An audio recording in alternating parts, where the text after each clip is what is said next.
Hello and welcome to the Black Excellence Showcase presented by RespectAbility and the NAACP. My name is Corey Evans. I'm a RespectAbility apprentice. And today I'm joined with Cashmere Jasmine. First, I should introduce myself. Describe myself to all the audience. I'm a Black male. I'm sitting in front of a RespectAbility background. It's a gray background with a bunch of small RespectAbility logos on top of it. I'm wearing a red polo t-shirt. And today I'm joined by our guest, Cashmere Jasmine, and like to welcome you on today. Thank you so much. It's an honor to be included. This is great. Awesome. And can you describe yourself to our audience? Yes. Yes. I am a Black female with curly hair, wearing black, with a background that's a little bit crazy. It's got Basquiat and different portraits of famous people. And I think that's it. Awesome. Thank you for that. And today we're here because you submitted your film, Oreo, which is actually a trilogy. And I wanted to talk with you about that today. One is just so rare. It's like, I wanted to ask you, because it was 3 shorts, and to see how well it was put together, because you had to have everything like well planned and the locations and everything. And I was going to ask you, how long did it take you actually to make all 3 of those films? It's really funny because I can pinpoint the week that I started pre-production. I had the opportunity to have a virtual coffee with Amy Aniobi, who's the EP for Insecure. And she was it was an incredible talk, and she was incredibly encouraging to make the content to represent the type of writing that you do. And within that week, I was able to secure funding, and then I said, okay, I guess I'm making a movie. That was about, let's say, July, August, September. By November, I was already starting to shoot and have shoot dates. The last shoot date was in December. And it was interesting, but I have a background in digital production. And I think those wheels, or it's like riding a bike, you just jump right into it. You know those pieces that you need, and you kind of learn what makes production value look good for your film, what's going to add production value for the least amount of money when you're used to working in a really tight budget.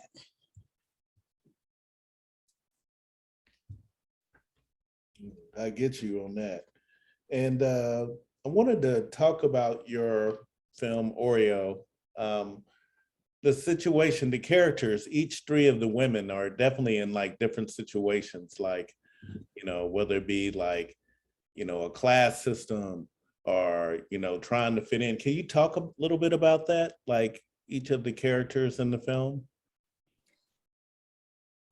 A lot of for the trilogy, 2 are based on a very 2006 version of myself. I graduated college at Wellesley, and we ended up doing some script writing with professors, et cetera.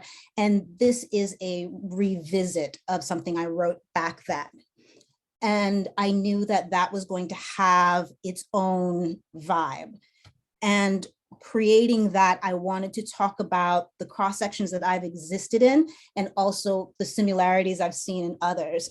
I wanted to see that diversity because the overarching theme of being somewhat on the outside and the choices you have to make of whether or not I want to be included in this group, how much does it take from me to force myself to feel like I am one of, and how much of myself do I lose? All of those are things that I really felt strongly about and that I wanted to share. The first one, I wanted it to be funny because it's a silly premise. It's a silly idea, But every day when I sat at the, not every day, when I was invited to the Black table, it was often this funny moment of like, so wait, you don't know who R. Kelly was? And I was homeschooled at the time too. So going into that, it was always, now I can look back and see it as funny as opposed to feeling like taken aback by it or whatever. After existing within Wellesley, which is a predominantly white institution, predominantly highly wealthy, I found myself trying to figure out where I stood with these people after graduation. And that's where girls came in. It was that moment of, is this going to be my group? Because this is what I went to the school for, is to have these people be here. And I realized I had to exist within a space that they would allow me to exist in. I had to fit whatever box preconceived to be the good Black person. And so girls was important because it was showing a rejection of that. The other I wrote way more recently, and it's because first it represented what I believe the type of filmmaking I'm going to do going forward would be, a little bit surreal, a little bit more strange, a little bit something that might feel a little bit more like theater, which is where I come from. But also more than that, I never wanted to sit back and look and point at the Black community and be like, you rejected me, or this has been so hard, because that's not what it is. It's about how that individual absorbs these social cues and how they deal with it. That character ended up building walls. And so no matter what happened, she started putting them into these boxes. So I really wanted to find a medium to talk about these complexities. We might not have answers for them, but I think there's subtleties and questions to be asked that can be interesting as we move forward, but never, hopefully never too heavy-handed. And that was just my goal with it. Awesome. Yeah, very well done, actually. Oh, wow, thank you. So yeah. And actually, I wanted to ask about what you're working on now. Like, I heard that you got accepted into the Disney Launchpad program. Can you talk a little bit about that? I am extremely excited. It is an opportunity to collaborate on a fantastic short film with an incredible group of people. I've been so blessed. And to also meet so many other filmmakers who have the same, sometimes complicated, but always dedicated to kind of saying something in their work. And it's so exciting. It's an incredible program, and they really are interested in educating us, not just promoting us and giving us the opportunity, but also to make sure that we move forward to go from good to great. So I'm getting to take classes at AFI or with AFI professors.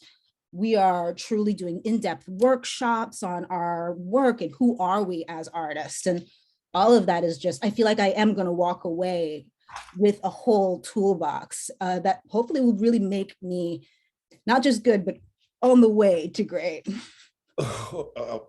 I will say so. You were already well on your way. So, man, now this just pushed everything over the top. Wow. Congratulations on that. Thank you. Thank you. And thank you. Is there anything else you'd like to add, like for our audience? Any like anything you're working on in the future you like to I share? think I am continuing to hopefully hit complicated keys with the work. I'm in the process of making Bitter, which was into a feature, a film about a kind of a not disgruntled, but just a not the most put together dialysis patient, and try to talk about, once again, class, and talk about the systems that aren't necessarily working and what happens when you slip through the cracks, and kind of hopefully discuss morality. Sundance has given me the opportunity to submit that film for funding. So that has been my second, or it's been my, these two have been my high priorities, Launchpad and really preparing for that opportunity. Whether or not I get it, who knows? But I guess if I wanted to leave the audience with anything, it would be to go do it, because you never know who you're going to resonate with unless you put yourself out there. And it's painful, but do it. Very well said. Thank you. Thank you for joining us today. Hey, thank you for having me. We really appreciate having you on today for the Black Excellence Showcase. And I guess that's the end. Thank you. Thank you.